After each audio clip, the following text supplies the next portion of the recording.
Et bien salut tout le monde, c'est Deltox, j'espère que vous allez bien, moi ça va vraiment super bien. Et aujourd'hui on se retrouve dans une nouvelle vidéo dans laquelle on va donner notre avis sur le Disney+.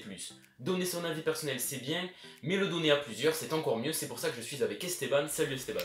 Eh bien, salut à tous, moi c'est Esteban, je suis un ami de Lucas avec qui j'ai participé à certains projets et aujourd'hui je suis là pour parler de Disney+, justement. Donc voilà, normalement on est côte à côte l'un de l'autre, même si on est à distance à cause de cette crise sanitaire qu'il y a sur le monde entier en ce moment. Et donc du coup on va parler du Disney+, donc pour ceux qui ne connaissent pas, le 7 avril dernier, Disney a lancé sa propre plateforme de streaming VOD pour directement concurrencer les plus grands que sont actuellement donc Netflix et Amazon Prime. C'est ça, il y a la nouvelle plateforme qui est sortie et on va pouvoir un peu commenter ce qu'on en pense. La vidéo va être divisée en plusieurs parties. Dans un premier temps, on abordera l'ergonomie, un petit peu l'interface utilisateur. Ensuite, on verra le contenu et à la fin, on donnera un petit peu notre avis global par rapport au prix notamment. Donc pour cette première partie, nous allons un petit peu donner notre avis sur l'interface, l'ergonomie des services proposés, notamment de l'application mobile. Mais on peut également regarder le Disney+ sur sa tablette, sur un ordinateur ou même sur des TV connectées. Alors t'en penses quoi, Esteban ? Et moi personnellement je trouve que c'est plutôt propre, c'est aéré, on voit bien là où sont les épisodes, quand on veut lancer un épisode ou quoi que ce soit, c'est simple, quoi. C'est simple, c'est efficace, là-dessus, pour moi il n'y a rien à dire là-dessus. Moi j'aime beaucoup, ouais. J'aime beaucoup également le fond bleu comme ça, là, bleu Disney, c'est vraiment très beau parce que c'est pas trop clair mais c'est pas non plus trop foncé, je trouve ça vraiment bien. C'est vrai qu'à peu près tous les films sont bien mis en avant, on retrouve vite les sections Marvel, Star Wars, etc. Donc c'est vrai que là-dessus on s'y perd pas, on trouve vite ce que l'on veut chercher. C'est vrai que moi j'avais jamais fait attention parce que moi j'ai Netflix depuis un petit moment, mais quand on fait le comparatif avec Netflix, c'est vrai que Netflix est beaucoup plus compacté, il y a beaucoup de choses.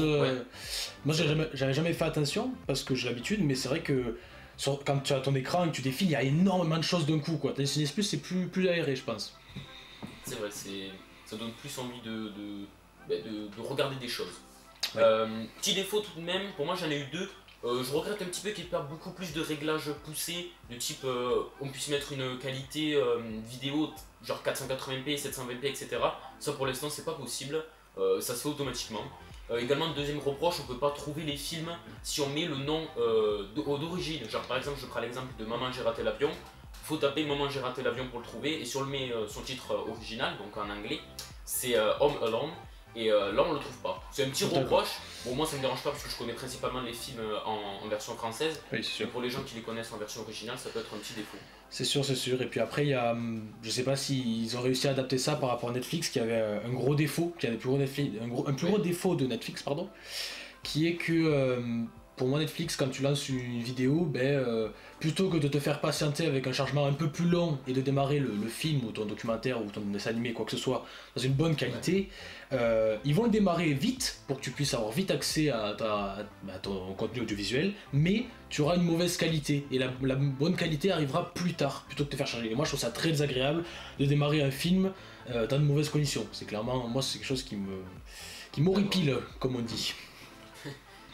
Moi pour l'instant j'ai pas eu de problème, je pense que j'ai tout le temps la qualité maximale, ça doit être 720p parce que j'ai un écran 720p de téléphone, mais même sur mon PC 1080p ça charge nickel. Alors pourtant j'ai pas une très bonne connexion mais c'est vrai que ça a l'air d'être plutôt fluide. Ensuite là au lancement ils ont quand même supprimé la qualité 4K ou Ultra HD parce qu'il y avait beaucoup trop de monde sur le service. Et donc du coup ils ont supprimé cette qualité 4K qui pour certaines personnes est assez importante parce qu'elle est disponible sur Netflix notamment. Ou sur Amazon Prime, même YouTube à la 4K aujourd'hui. D'accord, bah oui c'est vrai. C'est sûr que il y avait dû avoir beaucoup de monde d'un coup là-dessus. Il y a eu beaucoup de monde d'ailleurs, on a les chiffres, aujourd'hui les chiffres sont tombés, 50 millions de personnes uniques ont acheté le Disney+. Même pas via Canal, vraiment acheté de leur poche quoi, vraiment le Disney+, donc bien sûr c'est des stats mondiales, mais on peut les mettre en parallèle avec Netflix qui eux ont actuellement 167 millions d'abonnements uniques, donc c'est quand même pas mal. Netflix, Disney+, en quelques jours, ils ont fait quasiment un tiers de Netflix, donc c'est vraiment un bon départ pour le Disney+. Ah c'est sûr qu'ils ont démarré fort, la hype était là, après reste à voir si la hype va rester, c'est là la question. Si le contenu est en adéquation avec toute cette hype et tout ce monde qui se sont abonnés à cette plateforme. Et justement, donc, du coup, on passe au contenu, et c'est là où notamment on va un petit peu critiquer le Disney+, car en résumé, je trouve Disney Plus c'est bien, mais on a déjà tout vu. T'en penses quoi toi de cette phrase du contenu du Disney Plus? Bah carrément, je trouve que c'est vite vu, que bon déjà c'est quand même Disney, donc c'est quand même très orienté pour les Oui, enfants, même si les adultes peuvent voir des Disney ou des Pixar, c'est pas le ça, mais il y a quand même beaucoup de contenu qui est fait pour les enfants, c'est et vrai. niveau variété, une fois que t'as fait tous les Star Wars, tous les Marvel, et que t'as regardé deux trois Pixar, ben t'as fini quoi. Oui, t'as vite T'as fait le fini. tour. Vraiment, quand j'ai installé l'application, en 15 minutes, j'ai un petit peu fouillé, un petit peu comme tout le monde, et j'ai trouvé, mais je retombe tout le temps sur les mêmes films en fait. Il y a très peu de choix. Il doit y avoir au total, genre peut-être 100 films, un truc comme ça, et il y a très peu de choix, et du coup, ça c'est notamment dû à une clause mondiale ou européenne, je sais plus, qui fait que lorsque les films sortent au cinéma, il faut attendre 3 ans avant de pouvoir les regarder, que ce soit à la télé ou dans des médias comme donc Netflix ou Disney+. Et donc du coup, ce qui fait qu'on se retrouve avec dans la saga, notamment Star Wars et Marvel, avec beaucoup d'absence de films. Je prends l'exemple de Star Wars, on a donc pas Solo, on a ni Star Wars 8 et on n'a pas Star Wars 9. Bon, Star Wars 9, ça peut se comprendre, il est assez récent, mais pas Solo, pas Star Wars 8, ça manque, je trouve. Et du côté de chez Marvel, il manque au moins 2 tiers du catalogue des films. Il n'y a pas Ant-Man 2, il n'y a pas Avengers 3, ni Avengers 4, etc. Donc ça fait vraiment vide, même dans les menus, que ce soit Star Wars ou Marvel, je pense à ces exemples car ça me parle beaucoup. Il manque même les séries Marvel qui sont encore sur Netflix, comme Oui, Jessica exactement. Jones ou Luke C'est Cage ça. quoi. C'est ça que je trouve bizarre, c'est que le Disney Plus c'est vraiment fait un petit peu quand même pour les fans de Disney, Bah mais oui. le Disney Plus ne contente pas tous les désirs des fans de Disney. On n'a pas tout encore, tout Disney sur le Disney Plus. Voilà, donc c'est vrai que Luke Cage, Iron Fist, et Jessica Jones et Daredevil, il me semble, sont encore sur Netflix pour la plupart. Je crois qu'il y a une série qui est également sur Amazon Prime, si je dis pas de bêtises. Et donc du coup, il manque du contenu, même pour les gens qui voudraient avoir accès à tout Disney sur le Disney+, qui est à la base le principe de l'application. C'est ça, on a le principal atout qui est les Star Wars et les Marvel qui est vraiment la base de Disney+. Oui, Ah bon, après ce il qui y a aussi attire les dessins. Ouais voilà, c'est ce qui attire le grand public je pense. Bon, après il y a aussi les Ouais, Disney, mais bon ça c'est la base quoi. Mais là on les a pas tous quoi, c'est terrible. Même ah ouais. d'une certaine... c'est terrible. Ouais, moi je trouve qu'il en manque vraiment beaucoup et tout ce qui est proposé en fait, on les a déjà vus vraiment. Oui du coup, moi je voulais aussi rajouter le fait que, comme j'en ai parlé avec Deltox, on manque clairement de contenu original Disney. On n'a pas de Oui, contenu original Disney. de contenu exclusif et inédit en fait. Aujourd'hui on a Mandalorian, donc Mandalorian c'est bon, on a compris, il faut beaucoup de promotion là-dessus, sauf que la série elle est disponible outre-Atlantique depuis octobre, ce qui fait que via des plateformes de streaming ou de téléchargement illégaux, ben, on a accès déjà à cette série depuis belle lurette comme on dit, et moi j'ai déjà regardé. On a également une saison de Clone Wars, la saison 7, sauf qu'il faut aimer Star Wars, il faut l'aimer beaucoup pour regarder Clone Wars, et en plus de ça il faut avoir vu toutes les saisons pour pouvoir profiter de ce truc inédit. Et après, il me semble qu'il y a une nouvelle saison également de High School Musical ou un show Disney, mais qui est orienté quand même le public assez jeune.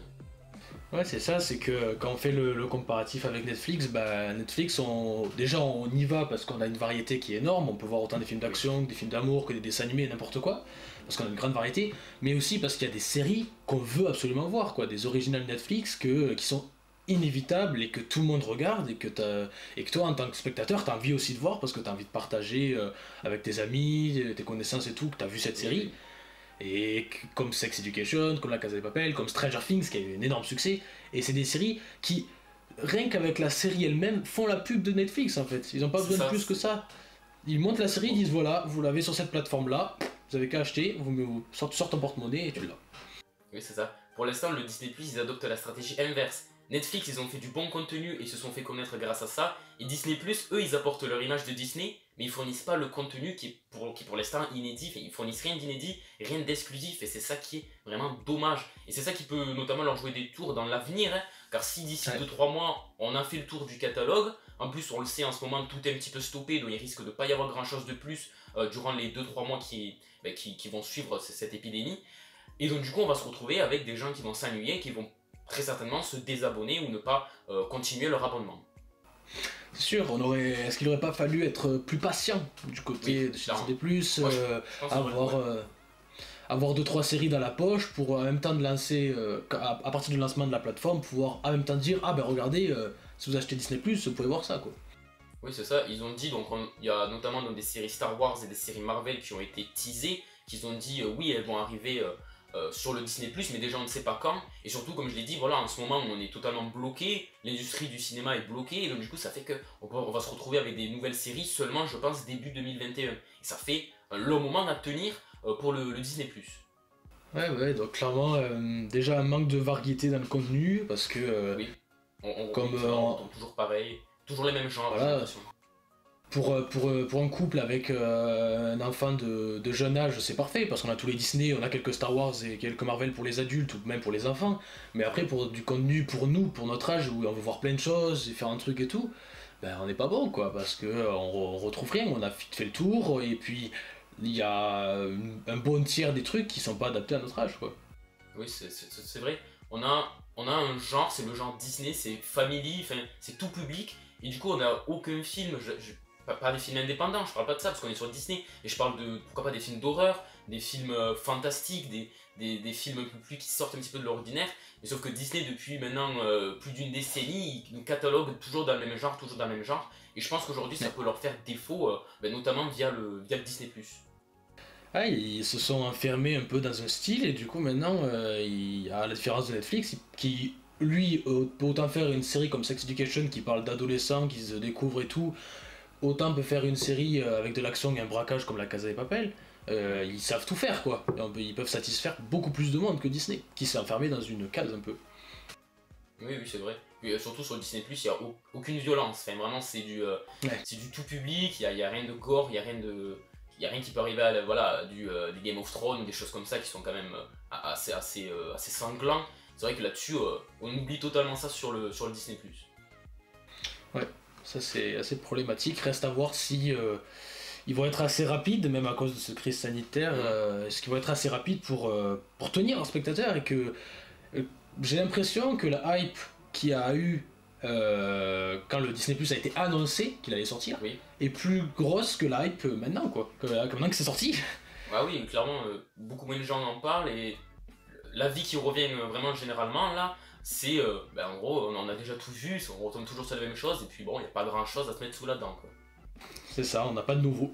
Donc on a exposé nos arguments, on va peut-être passer maintenant à notre avis général et surtout le mettre un petit peu en comparaison avec le prix. Disney Plus dont est lancé au prix de 7 € par mois, ou si vous le prenez pour 1 an ou 2 ans, ça revient à 6 € par mois, donc c'est quand même 2 fois moins cher que Netflix, mais pour également 2 ou 3 voire 4 fois moins de contenu. Toi t'en penses quoi, Stéphane? Moi je suis pas très séduit par Disney Plus parce que déjà de base, moi c'est même ce qui crée, enfin même ce qui est créé autour de Marvel et de Star Wars, ça me plaît de moins en moins plus je grandis, Ouais, mais c'est redondant, ça, non. voilà, c'est des redondants, mais je trouve pas ça si mauvais dans le sens où c'est un prix très faible Oui, pour, comme je disais tout à l'heure, si des parents veulent juste avoir tous les dessins animés pour leur enfant et pas se casser la tête à acheter des DVD ou aller péter sur des sites de streaming illégaux, pardon. Autant acheter ça à 6 €, c'est pas super cher, et avoir à la fois les dessins animés pour les enfants, tous, parce que c'est quand même très pratique, oui. plus quelques Star Wars et Marvel qui peuvent être intéressants. Et si dans l'avenir Disney sort des séries intéressantes qui sont hors Star Wars Marvel, pourquoi pas trouver d'autres choses. Donc moi je trouve ça intéressant. Après, reste à voir bien sûr ce qu'ils vont rajouter, mais aussi reste à voir s'ils vont pas augmenter le prix, parce que Netflix a augmenté au fur et à mesure du temps aussi. Ça risque 2-3 fois d'augmenter Netflix. Moi, ce que j'attends du Disney+, c'est que déjà ils rapatrient un petit peu tout leur contenu. Je sais que voilà, donc il y a des séries type Jessica Jones ou Luke Cage qui sont encore sur Netflix. On a également par exemple les Indiana Jones qui sont sur Amazon Prime Video. Ça serait bien que d'ici les 2-3 mois qui vont arriver, qu'ils regroupent un petit peu tout ça. Ça fera toujours du bien à la plateforme. Et puis voilà, on attend bien sûr du contenu exclusif dans les prochains mois. C'est ça. Après, le prix reste quand même intéressant, hein. 6 € c'est pas cher. Pas Hein. très cher, non. C'est 6 €, ça devient pas très cher. Ça devient un abonnement au PS Plus, par exemple. C'est tout de même. Après, moi, la question que je me pose, c'est est-ce que les gens ils vont vraiment rester un an sur Oui, Disney+. c'est ça. C'est ça la question. C'est que si tu prends Disney+, pour 2 mois, bah voilà, t'auras payé 10 balles et t'auras tout vu, et voilà quoi. Et après, tu te désabonnes et c'est fini quoi. C'est ça, on paye pour voir un truc et après on risque de se désabonner. Donc c'est pour ça également qu'on a eu des offres, qu'ils ont mis plein d'offres avec Canal sur 1 an, sur des grosses durées de vie, parce que pour eux peut-être ils avaient déjà prévu cette éventualité et ce discours que beaucoup de gens que beaucoup de consommateurs allaient émettre donc vis-à-vis de leur plateforme. Donc sur ce, j'espère que ce petit avis vous aura plu. Merci Esteban d'avoir répondu à mon invitation. Eh bien, avec plaisir, ça m'a fait très plaisir d'être ma première un peu filmée. Moi, c'était ma première, donc je suis très content de l'avoir fait avec toi et c'était un plaisir de discuter de cinéma et de streaming. Voilà. Et on espère pouvoir refaire ça sur divers sujets variés autour du monde de l'audiovisuel. Donc sur ce, c'était Deltox et Esteban. N'hésitez pas à mettre un petit pouce bleu si ça vous a plu et à mettre ton petit avis sur le Disney Plus dans les commentaires, ça m'intéresse vraiment. Il y aura sûrement également un petit sondage sur la gauche et sur la droite, donc n'hésite pas à y répondre. C'était Deltox et Esteban, je l'ai dit. Bye bye tout le monde, allez, on se retrouve pour de prochaines vidéos, bye bye.